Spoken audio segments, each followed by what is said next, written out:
Here's a good debate issue.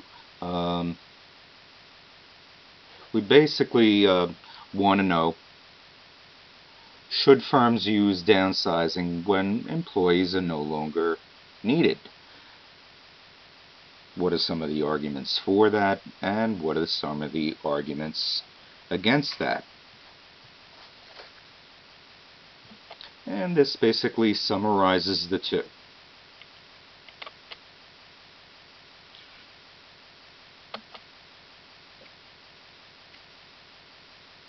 Okay, let's talk about the difference between line and staff positions. A line management position is part of the main organization. If a person has a line position, the decisions that they are making and the orders that they give to their subordinates are basically involved to achieve the goals of that organization. On the other hand, a staff management position is created just to provide support, advice, expertise to someone in the chain of command.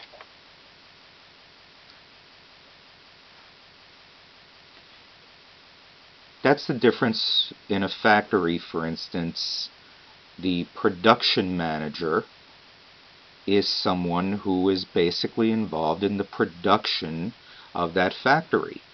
Any decisions that that manager makes affect the bottom line of that company directly.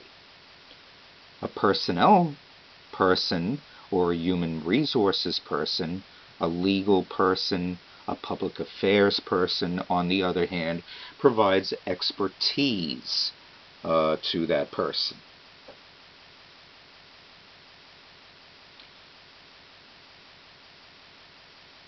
Now, staff managers seldom have line authority, but usually have either functional or advisory authority. Advisory authority is the expectation that line managers will consult with a staff manager when making a decision. So, for example,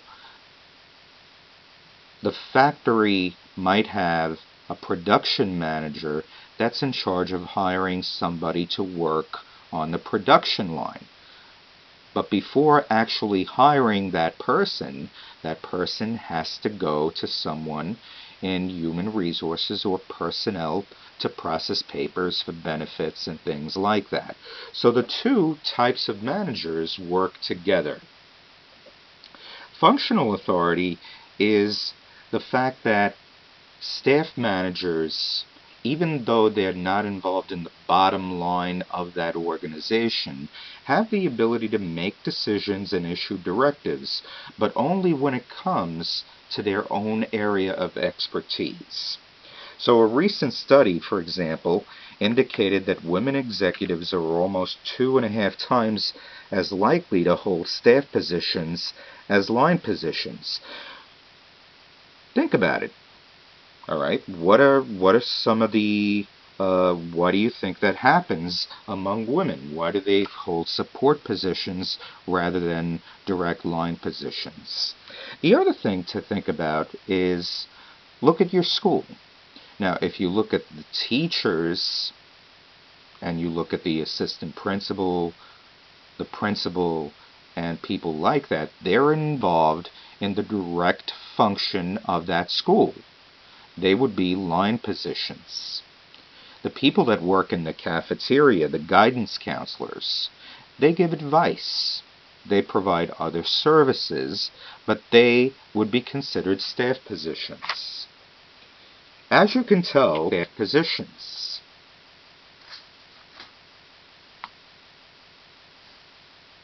Hold on a second, my mouse isn't going anywhere. Okay. Now, one of the things that you may want to find out is that staff managers sometimes have more specialized and formal education. They're sometimes younger, more ambitious than the line managers are. Staff managers, on the other hand, become resentful if their expert recommendations are not adopted by the line management. And you stop the conflict from happening by integrating the line and staff managers, making them feel that they're part of the team, the same team. You ensure areas of responsibility are clearly defined, and you hold both types of managers accountable. In our next section, we're going to look at different types of structures within an organization.